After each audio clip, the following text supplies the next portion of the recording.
Meus irmãos, nós vamos iniciar com a oração. Bendito Pai, louvamos-te, porque estamos aqui reunidos para mais uma vez atentarmos e aprendermos, sermos instruídos pelo Senhor na Tua Palavra, que é santa e o nosso único guia, o guia confiável na nossa jornada por este mundo.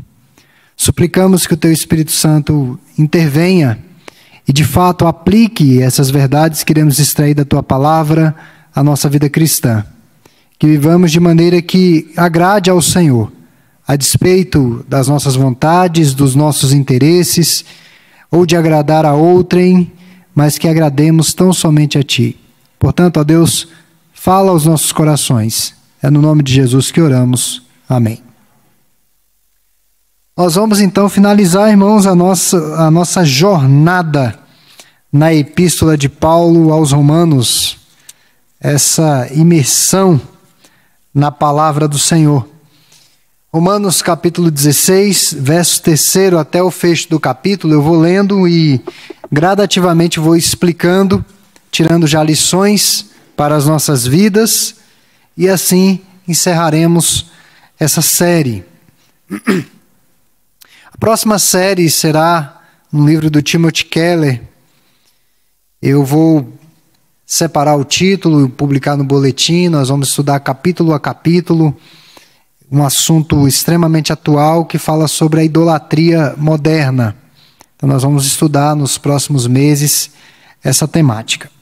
Então a partir do verso 3, diz assim: Saudai Priscila e Áquila, meus cooperadores em Cristo Jesus, os quais pela minha vida arriscaram a sua própria cabeça, e isto lhes agradeço, não somente eu, mas também todas as igrejas dos gentios.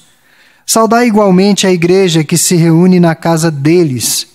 Saudai meu querido Epêneto, primícias da Ásia para Cristo. Saudai Maria, que muito trabalhou por vós. Saudai Andrônico e Júnias, meus parentes e companheiros de prisão, os quais são notáveis entre os apóstolos e estavam em Cristo antes de mim. Saudai Ampliato, meu dileto amigo no Senhor. Saudai Urbano, que é o nosso cooperador em Cristo, e também meu amado Estaquis. Saudai Apeles, aprovado em Cristo. Saudai os da casa de Aristóbulo. Saudai meu parente Herodião. Saudai os da casa de Narciso, que estão no Senhor. Saudai a Trifena e Trifosa, as quais trabalhavam no Senhor. Saudai a estimada Pérside, que também muito trabalhou no Senhor.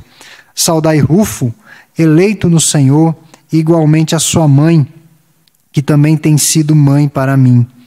Saudai Ansícrico, Flegonte, Hermes, Pátrobas, Hermas e os irmãos que se reúnem com eles. Saudai Filólogo, Júlia, Nereu e sua irmã Olimpas, e todos os santos que se reúnem com eles. Saudai-vos uns aos outros com ósculo santo. Todas as igrejas de Cristo vos saúdam. Eu fico impressionado, irmãos. O apóstolo Paulo não havia ido àquela igreja ainda.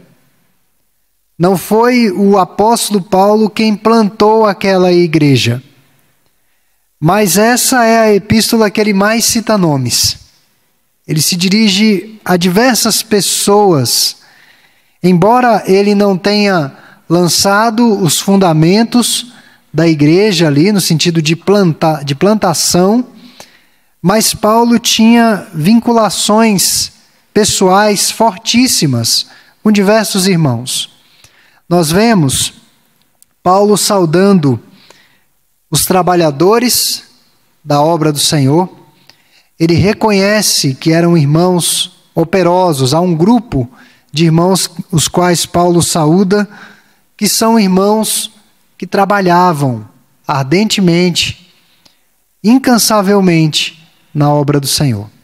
Então ele saúda esses. Aqui também nas saudações nós vemos que Paulo saúda parentes. Houve parentes do apóstolo Paulo que entregaram suas vidas a Cristo e serviam ao Senhor. Então ele demanda algumas saudações a esses parentes. Paulo também vai saudar, irmãos, aqui a cooperadores, ou seja, pessoas que não apenas trabalhavam na obra do Senhor, mas trabalhavam com Ele, ou trabalharam com Ele, ombro a ombro, dia e noite, na pregação do Evangelho. Paulo também vai saudar a pequenas igrejas, né, que se reuniam em casas, como Priscila e Áquila são os primeiros que ele começa, que é exatamente aquele casal de Atos dos Apóstolos, tinha uma igreja em casa, crentes, ou seja, pessoas que se reuniam, grupos pequenos. E por fim, irmãos, eu quero destacar aqui que Paulo, nessas suas saudações a esses irmãos, a esses cooperadores, trabalhadores, parentes, Paulo dá um destaque especial a amigos. Amigos na jornada. Verso 8 ele fala do Amplíato, um amigo no Senhor.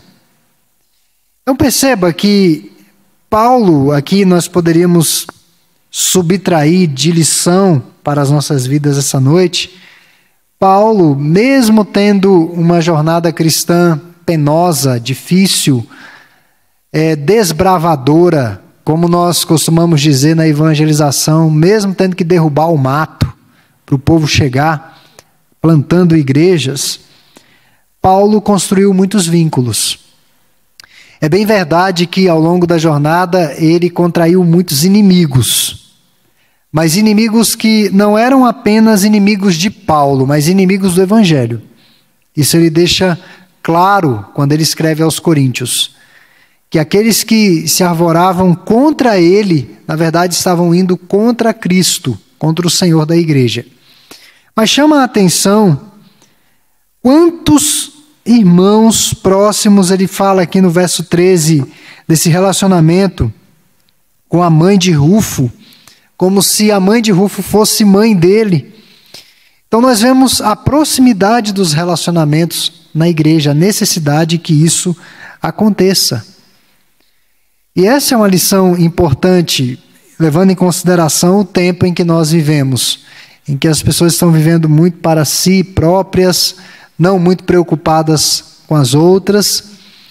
Mas Paulo, mesmo em meio a tamanha correria, mesmo em meio a uma missão árdua, penosa, por muitas vezes sofrendo, e eu acho interessante, aqui no verso 22, que o Tércio, que escreveu a epístola, também manda uma saudação, né?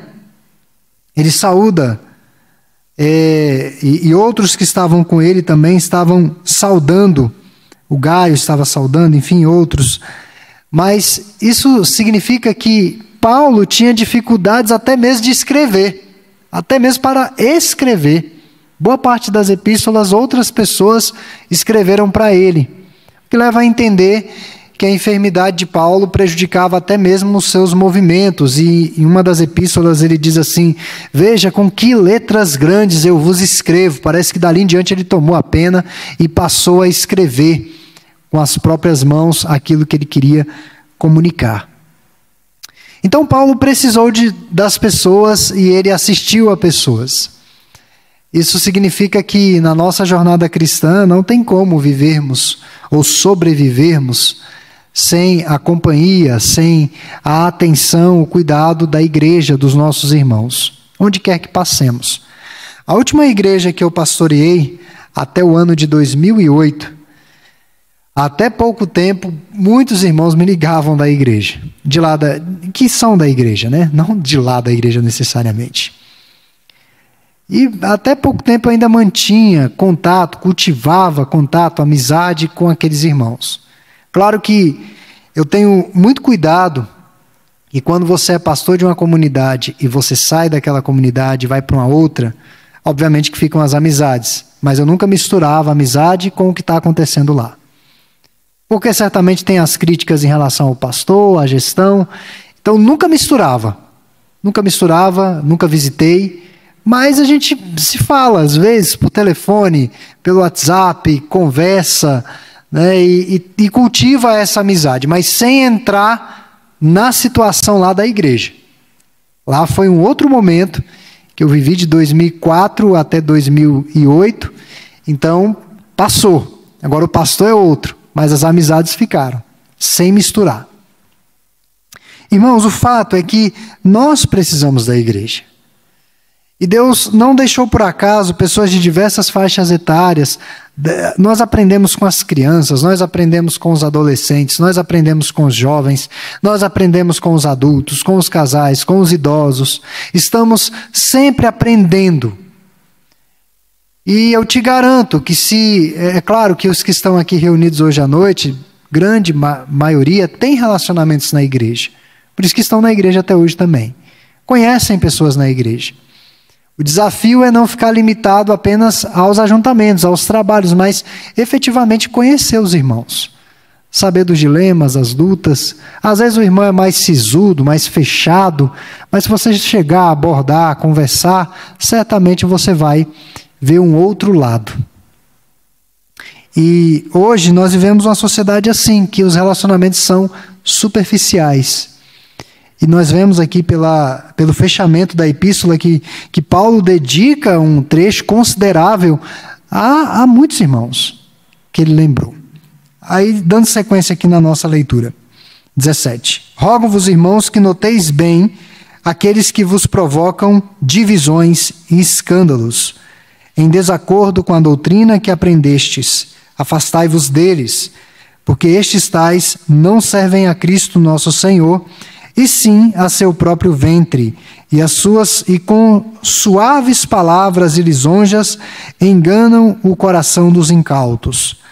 Pois a vossa obediência é conhecida por todos, por isso me alegro a vosso respeito, e quero que sejais sábios para o bem e simples para o mal. E o Deus de paz, e o Deus da paz, em breve esmagará debaixo dos vossos pés a Satanás. A graça de nosso Senhor Jesus seja convosco.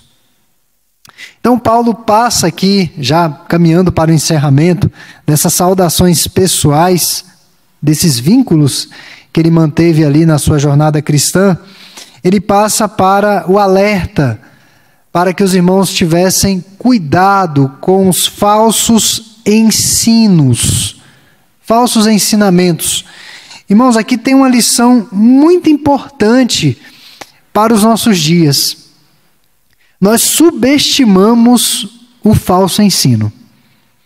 Nós não levamos a sério o tanto que deveria ser levado a sério uma doutrina errada. E essa doutrina errada pode causar muitos problemas na igreja. Paulo está falando aqui de lideranças, de pessoas que de certa forma exerciam a liderança, mas que ensinavam em desacordo com a sã doutrina, com o que a palavra de Deus diz. E é algo que nós precisamos lutar. Quando assumi a igreja efetivamente, em 2013 eu fiz um compromisso com Deus, aqui na segunda igreja. 2011, já com a enfermidade do reverendo Evandro, eu precisei assumir a igreja de forma assim provisória, até a recuperação do pastor. Ele não recuperou, mas 2013 foi o ano que eu assumi a igreja o ano inteiro. Foi o último ano do mandato do reverendo Evandro e eu tive que assumir a igreja. Naquele ano eu fiz um compromisso com Deus que nós iríamos lutar. O tempo que eu estiver aqui, meu maior objetivo é lutar para que a sã doutrina seja preservada. Para que nós não venhamos a incorrer em erros graves que prejudicam a nossa espiritualidade. Não estou dizendo que antes tinham erros graves no púlpito, não estou falando disso. Estou falando dos desafios que eu via adiante, justamente pelas pessoas que iriam chegar aqui, oriundas de diversas denominações, e a necessidade de nós nos fixarmos na doutrina bíblica mais e mais. Esse foi o compromisso que eu fiz com o Senhor. Obviamente, irmãos, que Podem haver erros, falhas? É claro que sim, que eu sou humano. E é algo que eu já deixei claro para o conselho da igreja. Se eu ensinar algo que não é bíblico, o conselho tem a obrigação de me chamar de volta para o eixo das Escrituras. Essa é a obrigação do conselho. Porque o ensinamento bíblico vai produzir o contrário de tudo isso que Paulo está colocando aqui. Paulo fala a respeito de divisões, Paulo fala a respeito de escândalos recorrentes, porque a Bíblia não estava sendo pregada como deveria. E, meus irmãos, uma igreja que não foca no ensinamento puro e simples das Escrituras, a tendência é cada um puxar para um lado. Essa é a tendência. A tendência é serem criados partidos na igreja. A tendência são as divisões. A tendência é o povo andar errante. E os escândalos. Porque a igreja não está recebendo palavra de Deus. Então os escândalos vão borbulhar para todo lado. Eu fico assustado às vezes. Nós tentando transmitir a doutrina bíblica, nós nos deparamos com situações horrorosas. Horrorosas, irmãos. Imagine se a gente não estivesse pregando a Bíblia. Imagine se estivesse falando de qualquer outra coisa e não o que a palavra de Deus ensina. Então Paulo fala para os irmãos observarem, identificarem quais são os divulgadores do erro, do engano, que estão em desacordo com a doutrina. E Paulo diz: afastai-vos deles. Eu não sei se você já conversou com uma pessoa que fala mal de tudo ou já fala mal de outra pessoa. Às vezes você nem conhece uma certa pessoa e você vai conversar com alguém e essa pessoa fala muito mal daquela pessoa. Quando você vai conversar com a pessoa que falaram mal, você já conversa todo armado, todo cheio de reservas. O que Paulo está dizendo aqui? Que essa influência negativa, ainda que você saiba que é errado, isso pode prejudicar a sua fé, isso pode prejudicar a sua convivência fraternal. E Paulo diz que essas pessoas não servem a Cristo, mas ao seu próprio ventre. E Paulo diz que elas são sutis, até carismáticas. Ele chega a dizer que elas têm suaves palavras, são suaves e lisonjas, que é a chaleração, colocar você lá em cima, mas te conduzir ao erro, ao engano, que é a postura realmente do lobo. Quando ele fala que eles enganam o coração dos incautos, é porque essas pessoas, de certa forma, atraem com seu carisma essas pessoas e arrebatam seus corações, deixam seus corações reféns no seu discurso. E ele fala dos incautos, que são os desatentos, aqueles que não têm cautela, aqueles que não estão vigiando. Então, facilmente eles são levados. Irmão, se eu quisesse encher a segunda igreja com as estratégias do marketing atual, nós encheríamos esse templo com muita facilidade. Com muita facilidade. Se eu fosse me valer das palavras suaves e lisonjeiras, sem evangelho, só com promessas que nunca vão se realizar, os irmãos podem ter certeza que a igreja estaria bem cheia. Todo o tempo. Mas o evangelho, por vezes, vai ser difícil. O discurso vai ser duro em alguns momentos. É bem verdade que nos conforta, nos consola, nos orienta, mas o evangelho muitas vezes vai confrontar as nossas atitudes que não agradam a Deus. Atitudes essas, ou pensamentos, palavras que sejam, conduta que nos agradam, mas não agradam ao Senhor. Então não serão palavras tão suaves muitas vezes. Não serão palavras que nos colocarão lá em cima muitas vezes, mas que vão nos confrontar. E aí Paulo deixa aqui um último alerta em relação aos falsos ensinos. Ele diz aos irmãos para eles serem sábios para o bem, ou seja, dedicados a conhecer aquilo que é bom para a vida cristã, para a vida espiritual. Isso demanda muito trabalho, muito esforço, muito empenho. E quando ele fala da simplicidade para o mal, é que nós não devemos estar dedicados àquilo que é maligno. É nesse sentido. E aí ele diz que o Deus da paz em breve esmagará debaixo de vossos pés a Satanás. E prosseguindo a nossa leitura, saúda-vos Timóteo, meu cooperador, e Lúcio, Jason, Sosípatro, meus parentes, eu, Técio, que escrevi esta epístola, vos saúdo no Senhor. Saúda-vos Gaio, meu hospedeiro, e de toda a igreja. Saúda-vos Erasto, tesoureiro da cidade, o irmão Quarto. A graça de nosso Senhor Jesus Cristo seja com todos vós. Amém. E a doxologia final, não dá para ler juntos, temos poucas pessoas, mas eu vou ler aqui a doxologia final. Ora, aquele que é poderoso para vos confirmar, segundo o meu evangelho e a pregação de Cristo Jesus, conforme a revelação do mistério guardado em silêncio nos tempos eternos, e que agora se tornou manifesto e foi dado a conhecer por meio das escrituras proféticas, segundo o mandamento do Deus eterno, para a obediência por fé entre todas as nações, ao Deus único e sábio, seja dada a glória por meio de Jesus Cristo, pelos séculos dos séculos. Amém. Há muito a dizer a respeito dessa doxologia. Somente ela daria para fazer uns 2 estudos com esse espaço de tempo. Mas eu quero destacar aqui que a doxologia escrita ou ditada, que seja pelo apóstolo Paulo, ela enfatiza o poder de Deus para salvar. Ora, aquele que é poderoso para vos confirmar segundo o meu evangelho. Às vezes dizer que Deus é poderoso de forma genérica, todo mundo diz. Todo mundo que tem uma ponta de fé em Deus. Deus é alguém que é superior a nós. Mas pensar no alcance desse poder é diferente. E Paulo está falando aqui de algo que está muito além do nosso controle. Aqui na nossa jornada, nós podemos controlar muita coisa, ou achamos que controlamos.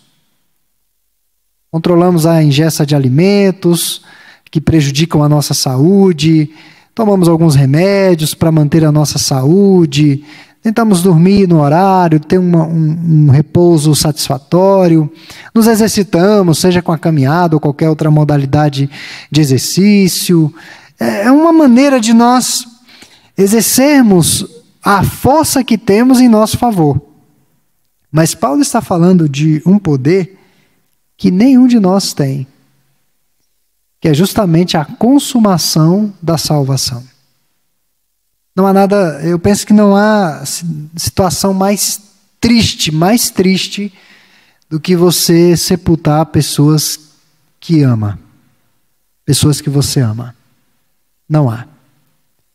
Seja sepultar um cônjuge, um filho, um neto, um pai, uma mãe, um parente muito próximo que você ama muito. E é triste, porque são situações, dentre várias reflexões que fazemos num cenário desses, a primeira delas é que nós não temos controle nenhum sobre a vida. Nós não vamos mais ver aquela pessoa. Porque geralmente no velório, geralmente é assim, geralmente não é assim, no velório está o corpo. A alma não está mais ali. E a última vez que você vai ver aquele rosto é ali no velório. Depois não vê mais. Você só vai ver por fotos ou pelas lembranças que você traz no seu coração. Você não vai mais poder conversar com essa pessoa aqui. Isso é muito estranho, irmãos. Às vezes nas redes sociais tem pessoas que falece um ente querido, eles deixam o perfil da pessoa numa rede social, e aí quando estão chateadas com alguma coisa, não sei se vocês já viram isso, a pessoa vai lá no perfil da rede social, chateada, com saudade, que seja, e escreve, como se estivesse falando com a pessoa que já foi. Eu estou falando de crente, tá? Falando de muito crente que faz isso. Olha, se você tivesse aqui, aconteceu isso, a vida está difícil, não sei o quê, não sei o quê, não sei o quê. Uma tentativa de, digamos assim, de desabafar, de falar alguma coisa. Mas aquela pessoa não pode mais te ouvir. Você não tem mais comunicação nenhuma com aquela pessoa. Você só tem as lembranças.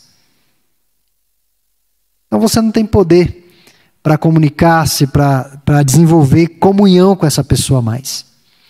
O que Paulo está dizendo aqui nessa doxologia? Logo, inicialmente, ele diz que Deus é poderoso para guardar, ou para vos confirmar segundo o meu evangelho e a pregação de Cristo Jesus. Ou seja, Deus é poderoso para nos fazer vencer esse poder da morte. Na consumação dos tempos, nós vamos ver isso de forma plena. Aí sim, as pessoas que morreram no Senhor, nós vamos poder conversar com elas de novo. É por isso que eu creio, irmãos, é uma das heresias que eu trago, que não prejudica muito, porque nós não sabemos exatamente como vai ser. É por isso que eu creio que nós vamos nos reconhecer, sim, Senhor, vamos. Nós vamos saber quem é Moisés, nós vamos saber quem é Elias, nós vamos saber quem eram os nossos que foram no Senhor, e nós vamos conversar com eles. Eu creio nisso. Paulo está falando de um poder de Deus muito além da capacidade dele de realizar milagres nessa vida temporal, o que já é muito maravilhoso, mas é um milagre para a vida eterna. Esse é o poder de Deus a nós manifestado de uma forma extrema. A nós, que o poder dele é infinito. Segundo destaque que eu quero fazer é a respeito da eternidade de Deus. Paulo fala desse mistério que desde os tempos eternos, Paulo fala no verso 26 do Deus eterno, no verso 27 ele fala de séculos dos séculos, apontando exatamente para a eternidade desse Deus. Os irmãos lembram qual era o motivo pelo qual Paulo foi movido a escrever essa epístola aos Romanos? Ele ia evangelizar na Espanha, precisava de parcerias, e é como se fosse uma carta de recomendação de si mesmo, de tudo que ele havia passado, das crenças que ele carregava, do que ele precisava pregar e transmitir. Mas Paulo sabe que acima da missão dele estava esse Deus eterno. Ele tinha uma missão com desdobramentos eternos. E por fim, irmãos, eu quero finalizar aqui. Paulo fala no verso 27 ao Deus único. Claro que ele fala também sábio. Tem outras verdades que poderíamos extrair, mas eu quero dar destaque a essa verdade. Deus único, a singularidade de Deus. Hoje nós vivemos num contexto de tantas verdades, entre aspas. Mas o que preocupa, isso aí nos tempos de Paulo também acontecia. Eram vários deuses, eram vários ídolos. Paulo esteve no Areópago grego, tinha várias divindades. Eram tantas divindades que eles fizeram uma estátua ao Deus desconhecido para não esquecer nenhuma. Né? Se de repente tivesse esquecido alguém, não é essa daqui. Já havia essa ideia de que todas as divindades devem ser respeitadas, de que, de certa forma, todos os caminhos podem cooperar para o bem ou levar à divindade. E Paulo diz não. Ao Deus único. Só existe um Deus. Um Deus. No meio de um contexto de paganismo, de idolatria, Paulo diz um Deus. E essa é a mensagem que nós também precisamos levar. É um Deus, um Senhor, sobre todos. Então, irmãos, eu creio que Deus falou muito aos nossos corações ao longo desses meses, por meio dessa epístola. Nessas considerações finais, Paulo deixa claro a necessidade desses vínculos fraternais se aprofundarem. Paulo deixa também explícita a necessidade de identificar falsos ensinamentos que levam à destruição da igreja, à destruição do povo de Deus. E esse é um cuidado que nós precisamos ter. Nosso púlpito da segunda igreja, nós temos muito zelo com esse púlpito. Muito zelo. Eu lembro de uma época, vou até dizer o nome de quem, 2 pregadores que para mim são desastrosos, mas que pessoas aqui da igreja pediram para eu trazer. Silas Malafaia, já me pediram para trazer. E Cláudio Duarte, já me pediram para trazer. Não trago, irmãos. Não trago. Tem nada a ver com a gente. Não estou dizendo que eles não pregam o evangelho ou coisa assim. Tenho as minhas reservas e os meus julgamentos em relação a muita coisa que eles fazem, mas eu não trago. Tem que ser pessoas que tenhamos a confiança de que o púlpito vai ser entregue e não vai deixar um problema para nós depois que sair daqui. E eu acredito que ao longo desse período de segunda igreja eu só errei uma vez. Só uma vez. E quando o pastor estava pregando, eu estava orando e pedindo perdão a Deus por isso. Porque o ensino é algo sério. E por fim, essa doxologia nos leva a pensar no nosso Deus grandioso. Então que Deus possa aplicar essas verdades aos nossos corações, nos encorajar, promover robustez à nossa fé, às nossas convicções cristãs.